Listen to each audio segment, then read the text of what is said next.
Hello guys, പത്രമാറ്റിൻ്റെ പുതിയ episode റിവ്യൂയിലേക്ക് സ്വാഗതം. അജയൻ അടുക്കളയിലേക്ക് വരുമ്പോഴത്തേന് ജാനകി ദേഷ്യപ്പെട്ടുകൊണ്ട് നിന്നാണ് കറിക്കരിയുന്നത്. അപ്പോൾ അജയൻ ചോദിക്കും, നിനക്ക് ഇതുവരെ ആ ദേഷ്യമൊന്നും മാറിയില്ലെന്ന്. എങ്ങനെ എൻ്റെ ദേഷ്യം മാറാനാ? നമ്മുടെ മരുമോൾ ഇങ്ങോട്ട് വന്ന ദിവസം തന്നെ അവളെ ഏട്ടത്തി വിളിച്ചുകൊണ്ട് വന്നത് എനിക്ക് ഒട്ടും ഇഷ്ടപ്പെട്ടിട്ടില്ല എന്ന് പറയും. അപ്പോഴത്തേന് അജയൻ പറയുന്നുണ്ട്, നമ്മുടെ മരുമോൾ ഇങ്ങോട്ട് വരുന്നതിന് മുമ്പ് ആദ്യമേ ഈ വീട്ടിൽ കയറി വന്നത് നയനമോളാണ്. അതുകൊണ്ട് നയനയ്ക്ക് ശേഷമേ ഇവിടെ ആർക്കും സ്ഥാനമുള്ളൂ എന്ന് ആദ്യം നീ മനസ്സിലാക്കണമെന്ന് ജാനകിയോട് പറയുന്നുണ്ട്. അപ്പം ജാനകി പറയും, എന്ത് കണ്ടിട്ടാണ് നിങ്ങളെല്ലാവരോടും കൂടി അവളെ എടുത്ത് തലയിൽ വെച്ചിരിക്കുന്നത് മാത്രം എനിക്ക് മനസ്സിലാകുന്നില്ല. അതുകൂടാതെ നമ്മുടെ മകനാണെങ്കിൽ മരുമോളെ ഒന്ന് മൈൻഡ് പോലും ചെയ്യുന്നില്ലല്ലോ എന്ന് പറയും. അവനെ കുറ്റം പറഞ്ഞിട്ട് കാര്യമൊന്നുമില്ല. എങ്ങനെ അവളെ സ്നേഹിക്കുന്നത്? എന്തെങ്കിലും നിസ്സാര കാര്യം ഉണ്ടായാൽ ഉടനെ വീട്ടിലേക്ക് ഓടുന്നവളെ എങ്ങനെ സ്നേഹിക്കുന്ന കാര്യമാണ് നീ പറയുന്നത്? ആദ്യം നമ്മുടെ മകനെ സ്നേഹത്തോടെ നോക്കാനും ഈ വീട്ടിൽ ഒരു മരുമകളുടെ സ്ഥാനത്ത് നിൽക്കാനും ഒക്കെ നീ നിൻ്റെ മരുമകളെയാണ് ആദ്യം പഠിപ്പിക്കേണ്ടെന്ന് ജയൻ പറഞ്ഞ് ദേഷ്യപ്പെട്ടങ്ങ് പോകും. അനാമികയ്ക്ക് നയന വന്നത് ഒട്ടും അങ്ങോട്ട് ഉൾക്കൊള്ളാൻ കഴിയുന്നില്ല. എന്നിട്ട് ആലോചിച്ചങ്ങനെ ഇരിക്കുന്ന സമയത്താണ് അനി എതിരെ വരുന്നത്. അപ്പോൾ അനിയെ പിടിച്ചു നിർത്തി ചോദിക്കുന്നുണ്ട്, നയന ഇങ്ങോട്ട് വരുമെന്ന് അറിഞ്ഞിട്ടാണോ നീ എന്നെ വിളിച്ചുകൊണ്ട് വന്നത്? അവൾ വരുമെന്ന് അറിയാമായിരുന്നെങ്കിൽ ഞാൻ ഇങ്ങോട്ട് വരത്തില്ലായിരുന്നെന്ന്. അത് കേൾക്കുമ്പോൾ അനി ഉടനെ പറയും, അതിനെന്താ, വന്ന പോലെ തന്നെ തിരിച്ചു പോകുന്നതിന് ഇവിടെ ആർക്കും പ്രശ്നമൊന്നുമില്ലെന്ന്. എന്നെ പറഞ്ഞു വിടാൻ നിനക്ക് വലിയ ഇൻട്രസ്റ്റ് ആണെന്ന് അറിയാം. അവളെ എന്നിട്ട് തിരിച്ചു കൊണ്ടുവരാൻ വേണ്ടിയല്ലേ എൻ്റെ സ്ഥാനത്തേക്ക് നന്ദുവിനെ കൊണ്ടുവരാമെന്ന് നീ വിചാരിക്കുകയേ വേണ്ടെന്നൊക്കെ പറയും. നീ കൂടുതലൊന്നും പറയണ്ട. നിൻ്റെ സ്വഭാവം മഹിമ കൊണ്ട് അല്ലേ നീ എപ്പോഴും അങ്ങ് ഓടുന്നത്. എന്തെങ്കിലും നിസ്സാര കാര്യം ഉണ്ടെങ്കിലും നീ പെട്ടെന്ന് നിൻ്റെ വീട്ടിലോട്ട് അങ്ങ് പോകും. പിന്നെ നീ ഇവിടെ നിൽക്കണമെന്നൊന്നും ആരും പറയത്തില്ലെന്ന് പറയും. അതെനിക്കറിയാം, എന്നെ ഇങ്ങനെ ഓരോന്ന് പറഞ്ഞ് ഇളക്കിച്ചിട്ട് ഇവിടുന്ന് പറഞ്ഞു വിടുക എന്നുള്ളത് നിൻ്റെ ഉദ്ദേശം. അന്നേരം പല പ്രാവശ്യം ഞാൻ വീട്ടിൽ പോയി കഴിയുമ്പോഴത്തേന് ഈ വീട്ടിലുള്ളവരും എന്നെ വേണ്ടെന്ന് മനസ്സിൽ തീരുമാനിക്കുമല്ലോ, അതിനുവേണ്ടിയല്ലേ നീ ചെയ്യുന്നതൊക്കെ പറയും. വല്യമ്മ ഹോസ്പിറ്റലിലായതിന് പ്രധാന കാരണക്കാർ നീയും നിൻ്റെ അമ്മയാണെന്ന് എനിക്ക് നന്നായിട്ടറിയാം. പിന്നെ അതുകൂടാതെ നന്ദുവിനെ ഗുണ്ടകൾ തട്ടിക്കൊണ്ട് പോയതിന് പിന്നിലും നീയും നിൻ്റെ അച്ഛനുമാണെന്ന് മനസ്സിലായി. ഇത്രയും ക്രിമിനൽ സ്വഭാവമുള്ള നിന്നെ അംഗീകരിക്കാനോ സ്നേഹിക്കാനൊന്നും എന്നെക്കൊണ്ട് പറ്റില്ല എന്ന് പറയുന്നുണ്ട് അനി. വല്യമ്മ മരുമകളെ കൂട്ടിക്കൊണ്ട് വന്നതിന് കാരണം ചിലപ്പം കൊന്നുകളയാനാണോ എന്ന് ആർക്കറിയാമെന്ന് അനാമിക പറയുന്നുണ്ട്. എന്തായാലും അത്രയ്ക്ക് ക്രൂര മനസ്സൊന്നും വല്യമ്മയ്ക്കില്ല. വല്യമ്മ ഇങ്ങോട്ട് കൊണ്ടുവന്ന കാരണം ഇനി നയനയിടത്ത് ഈ വീട്ടിൽ തന്നെ കാണുകയും ചെയ്യും. എല്ലാവരും നയനയിടത്തിയെ സ്നേഹിക്കുന്നുണ്ട്, നിന്നെ മാത്രമേ ഉള്ളൂ ആർക്കും അത്രയ്ക്ക് ഇൻട്രസ്റ്റ് ഇല്ലാത്തതെന്നൊക്കെ പറയും. എൻ്റെ കഴുത്തെ കിടക്കുന്ന താലി അറുത്ത് മാറ്റണമെന്ന് എനിക്ക് ആഗ്രഹമില്ല എന്ന് അനാമിക പറയുന്നുണ്ട്. എനിക്കും അതിനോട് വലിയ ആഗ്രഹമൊന്നുമില്ല. പിന്നെ നമ്മുടെ ബെഡ്റൂമിൽ നടക്കുന്ന കാര്യം എന്താണെന്ന് നമുക്കറിയാം. പിന്നെ അതിനെക്കുറിച്ച് മറ്റുള്ള കാര്യങ്ങളൊന്നും ആരെ അറിയിക്കാതിരിക്കുന്നതല്ലേ നല്ലതെന്ന് അനി പറയുന്നുണ്ട്. ഞാൻ ഇവിടുന്ന് പോകാത്തതിനും പ്രധാന കാരണം എന്ന് പറഞ്ഞാൽ, ഞാൻ ഇവിടുന്ന് പോയാൽ നന്ദു ഇവിടെ വന്ന് കയറും. എൻ്റെ കഴുത്തെ കിടക്കുന്ന താലി അവിടെ കഴുത്തെ കിടക്കുന്നത് കാണാൻ എനിക്ക് ഒട്ടും ആഗ്രഹമില്ല. അതുകൊണ്ട് മാത്രമാണ് ഞാനിവിടെ കിടക്കുന്നതെന്ന് പറയും. അന്നേരത്തേന് അനി പറയുന്നുണ്ട്, മറ്റുള്ളവരുടെ മനസ്സമാധാനം കളയാനായിട്ട് കുറേ എണ്ണം ഇറങ്ങിക്കോളുക എന്ന് പറഞ്ഞ് ദേഷ്യപ്പെട്ടങ്ങ് പോകും. അത് കാണുമ്പോഴത്തേന് അനാമയ്ക്ക് ഒന്നും തിരിച്ചു പറയാൻ പറ്റാത്തതിൻ്റെ ദേഷ്യത്തിൽ ഇങ്ങനെ നിൽക്കുന്നുണ്ട്. ജാനകിയും ജലജയും ബ്രേക്ക്ഫാസ്റ്റ് എല്ലാം എടുത്ത് ഡൈനിങ് ടേബിളെ കൊണ്ടുവെക്കും. ദേവയാനി അപ്പം അടുക്കളയിൽ നിൽപ്പുണ്ട്. ജലജ പറയുന്നുണ്ട്, ഇതെന്താ ഏട്ടത്തേക്ക് പറ്റിയത്? അടുക്കള ഭരണം അങ്ങ് ഫുള്ള് ഏറ്റെടുത്തല്ലോ എന്ന്. കരളൊക്കെ മാറ്റി വെച്ചത് കാരണമായിരിക്കും സ്വഭാവത്തിലൊക്കെ മാറ്റമെന്ന് ജാനകിയും പറയും. കരളല്ലേ മാറ്റി വെച്ചത്, അല്ലാതെ തലച്ചോറൊന്നും അല്ലല്ലോ മാറ്റി വെച്ചത്, ഇങ്ങനെ സ്വഭാവമൊക്കെ മാറാനെന്ന് പറയുമ്പോൾ ദേവയാനി അങ്ങോട്ട് വരുന്നുണ്ട്. എന്നിട്ട് ദേവയാനി ചോദിക്കും, എൻ്റെ മരുമകൾ എന്ത് എന്ന് ചോദിക്കുന്ന ഉടനെ അനാമിക ഓടി വന്ന്, വല്യമ്മയും ഞാനിവിടെ ഉണ്ടെന്ന് പറഞ്ഞ് അങ്ങ് ഇരിക്കുന്നുണ്ട്. പിന്നെ ഇവിടുത്തെ ബാക്കി തമ്പുരാട്ടിമാരൊക്കെ ഇവിടെ പോയി കഴിക്കാനായിട്ട് ഇനി ഇവരെയൊക്കെ ചെന്ന് വിളിക്കണമെന്ന് പറഞ്ഞുകൊണ്ടിരിക്കുന്ന സമയത്ത് നവി അങ്ങോട്ട് വരുന്നുണ്ട്. ഉടനെ ജലജ പറയും, ഓ കൃത്യസമയത്ത് തന്നെ തിന്നാൻ വരാൻ നന്നായിട്ട് അറിയാമല്ലോ എന്നൊക്കെ പറയുന്നുണ്ട്. അനാമിക പറയും, ഓ ഇവരുടെയൊക്കെ മുഖം കാണണമെന്ന് വിചാരിക്കുമ്പോൾ എനിക്ക് കഴിക്കാൻ തോന്നുന്നില്ല എന്ന് പറയും. എന്നാൽ നീ കഴിക്കണ്ട, നീ എഴുന്നേറ്റ് പൊക്കോളാൻ നവിയും പറയും. നയന വരാത്തതിൽ ദേവയാനിക്ക് ടെൻഷനൊക്കെ ഉണ്ട്. നയന എന്ത് ചെയ്യുന്നൊക്കെ ദേവയാനി അവിടെ നിന്ന് നോക്കുന്നുണ്ട്. എന്നിട്ട് നവിയോട് ചോദിക്കും, എന്ത് ചെയ്യുക നിൻ്റെ അനിയത്തി, അവളെ ഇനിയും ചെന്ന് വിളിക്കണമെന്ന്. അവൾ കുറച്ച് നേരം കഴിഞ്ഞേ കഴിക്കുന്നുള്ളെന്ന് പറയും. അതെന്താ അവൾക്ക് എല്ലാവരുടെയും കൂടെ വന്നിരുന്ന് കഴിച്ചാലെന്ന് ദേവയാനി ചോദിക്കുന്നുണ്ട്. ഉടനെ ജലജ പറയുന്നുണ്ട്, അവൾക്ക് ഒറ്റയ്ക്ക് വന്നിരുന്ന് കഴിക്കാനായിരിക്കും, അങ്ങനെയാണല്ലേ മൂക്കുമുട്ട കഴിക്കാൻ പറ്റത്തുള്ളെന്ന്. ഇതൊക്കെ എല്ലിൻ്റെ ഇടയിൽ കയറിയതിൻ്റെ കുഴപ്പം കൊണ്ടാണ് എന്നൊക്കെ പറയുന്ന ഉടനെ നവി പറയും, ആർക്കാണ് ഇവിടെ ആഹാരം എല്ലിൻ്റെ ഇടയിൽ കയറിയെന്ന് എന്നൊക്കെ മനസ്സിലാകുന്നുണ്ട് എന്ന് പറയും. ഇനി ഞാൻ ചെന്ന് വിളിക്കാഞ്ഞിട്ടായിരിക്കും അവൾ വരാതിരിക്കുന്നതെന്ന് ദേവയാനി പറയുന്ന ഉടനെ ജലജയും ജാനകിയൊക്കെ പറയും, ഏട്ടത്തി പോയി വിളിക്കുകയൊന്നും വേണ്ട, ഇനിയിപ്പോൾ അവൾക്കത് ഒരു വളവായി പോവും, ഏട്ടത്തി അവിടെ മുമ്പിൽ താന്ന് നിൽക്കുന്നൊക്കെ.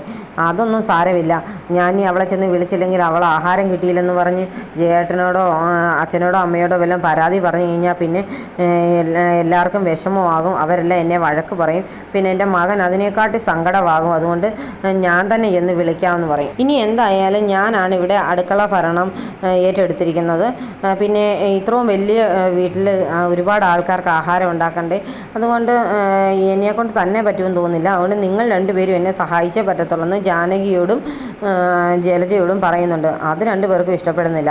ഉടനെ ജലജ പറയും, ഇവളുമാർക്ക് എന്നാ കുഴപ്പം, ഇവളുമാരുടെ കൂടി ഇതിനകത്തൊക്കെ പങ്കെടുത്ത എന്നാ കുഴപ്പമെന്നൊക്കെ ചോദിക്കുന്നുണ്ട്. ഞാൻ എന്നാണേലും ആഹാരമൊന്നും ഉണ്ടാക്കി അങ്ങനെ ശീലിച്ചിട്ടില്ല എന്ന് നവ്യ പറയുന്നുണ്ട്. അപ്പോൾ അനാമികയും പറയും, എനിക്ക് അടുക്കളയിൽ അങ്ങനെ കയറി ആഹാരം ഉണ്ടാക്കേണ്ട ആവശ്യം വന്നിട്ടില്ല, അമ്മ എനിക്ക് എല്ലാ സാധനവും ഉണ്ടാക്കി എൻ്റെ മുമ്പിൽ കൊണ്ട് തരുമായിരുന്നു, അങ്ങനെയാണ് എൻ്റെ ശീലം എന്ന് പറയും. ഉടനെ ദേവയാനി പറയുന്നുണ്ട്, ഇനി അങ്ങനെയൊക്കെ പറ്റുമല്ലോ, നമുക്ക് എന്തെങ്കിലുമൊക്കെ ഉണ്ടാക്കാൻ ആഗ്രഹം ഉണ്ടെന്ന് വെച്ചാൽ നമുക്ക് ഉണ്ടാക്കി കഴിക്കണം, അതിനുവേണ്ടി നമ്മൾ അടുക്കള ഒക്കെ ഭരണമൊക്കെ പഠിക്കണം, ആഹാരം ഉണ്ടാക്കാൻ പഠിക്കണം, തന്നെ വല്ലതൊക്കെ ഉണ്ടാക്കി കഴിക്കാൻ പറ്റുമല്ലോ, ആരുടെ മുമ്പിൽ കെഞ്ചേണ്ട ആവശ്യം വരുന്നില്ലല്ലോ എന്നൊക്കെ പറഞ്ഞ് ഇനി അടുക്കള പണിക്ക് അനാമികയും കൂടെ കയറണം എന്നുള്ള രീതിയിൽ സംസാരിച്ചത് അനാമികയ്ക്ക് വിഷമമാകുന്നുണ്ട്. ആകെ ഞെട്ടലിരിക്കുകയാണ് അനാമിക.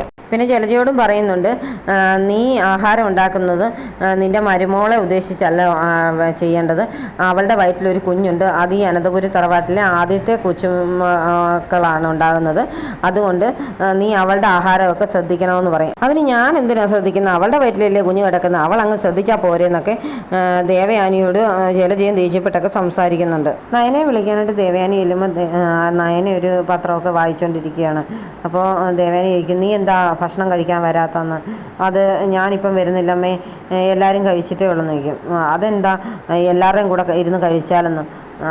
വേണ്ടമ്മേ, ഞാൻ അങ്ങോട്ട് വന്നാൽ അമ്മയ്ക്ക് ഇഷ്ടപ്പെടില്ല എന്ന് വിചാരിച്ചിട്ടാണ് ഞാനിവിടെ ഇരുന്നെന്ന് പറയും. എൻ്റെ ഇഷ്ടമൊന്നും ഇനി നോക്കണ്ട, നിന്നെ എല്ലാവരും ഇഷ്ടപ്പെടുന്ന കാരണം നിന്നെ ഞാൻ വിളിച്ചുകൊണ്ട് വന്നത്, ഇനി നിനക്ക് ഫുഡ് തരുന്നില്ല എന്ന് പറഞ്ഞ് നീ വല്ല വിഷമിച്ചിരിക്കുന്ന കണ്ടാൽ ജയേട്ടനും ആദർശും അച്ഛനും അമ്മയൊക്കെ എന്നെ വഴക്ക് പറയും, അത് കാരണം നീ അങ്ങോട്ട് വന്നിരുന്ന് കഴിക്കാൻ പറയും. അമ്മയ്ക്ക് എന്നോടുള്ള ദേഷ്യമൊന്നും മാറിയിട്ടില്ലല്ലോ, പിന്നെ ഞാൻ എങ്ങനെയാണ് അവിടെ വന്നിരിക്കുന്നതൊക്കെ നയനയും സങ്കടപ്പെടുന്നുണ്ട്.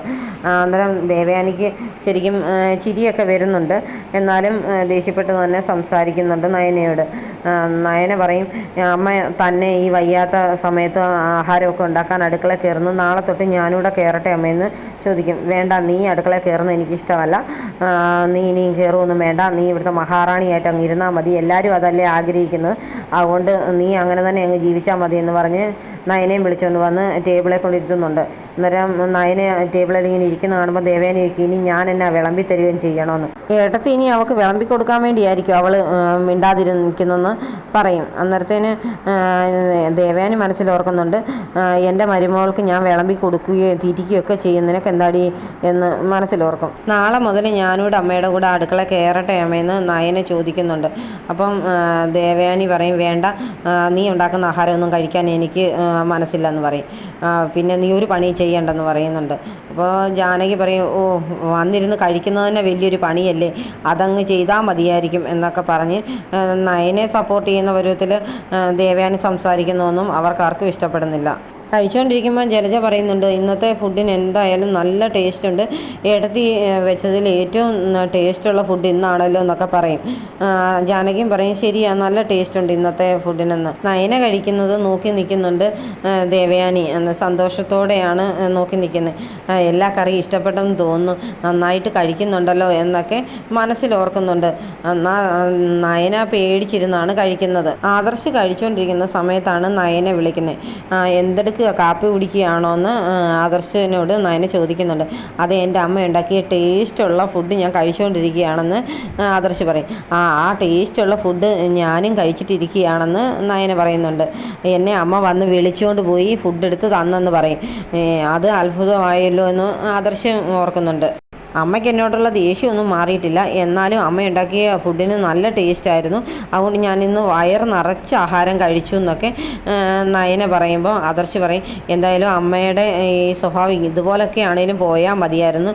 അമ്മയുടെ മനസ്സിൽ എന്തെങ്കിലുമൊക്കെ ദേഷ്യം നിന്നോടുണ്ടെങ്കിൽ അതൊന്ന് പുറത്ത് പ്രകടിപ്പിച്ചേക്കരുതെന്ന് ഞാനും അച്ഛനും മുത്തശ്ശനും മുത്തശ്ശിയൊക്കെ പറഞ്ഞിട്ടുണ്ട്. അതുകൊണ്ടായിരിക്കും അമ്മ കൂടുതൽ പ്രശ്നമൊന്നും ഉണ്ടാക്കാത്തതെന്ന് ആദർശ് പറയും. അമ്മ ഇത്രയും പ്രശ്നങ്ങളൊന്നും ഉണ്ടാക്കാത്ത സ്ഥിതിക്ക് ഇനി നമുക്ക് ഹോസ്പിറ്റൽ വരെ ഒന്ന് പോകണം, ഞാൻ ഡോക്ടറെ കണ്ടേച്ച് വരാമെന്ന് പറയുന്നുണ്ട്. എന്തിനാ ഡോക്ടറെ കാണുന്നെന്ന് നയന ചോദിക്കുമ്പോൾ ആദർശ് പറയും, അതല്ല, നമ്മൾ കല്യാണം കഴിഞ്ഞത് പിന്നെ ഇത്രയും നാളായി, എന്നിട്ട് ഒരു കാര്യം മാത്രം നമ്മളിങ്ങനെ നടക്കാതെ മാറ്റി വെച്ചിട്ടില്ലേ, അത് കാരണം അതിനെക്കുറിച്ചൊന്ന് ചോദിക്കാൻ വേണ്ടിയാന്ന് പറയും.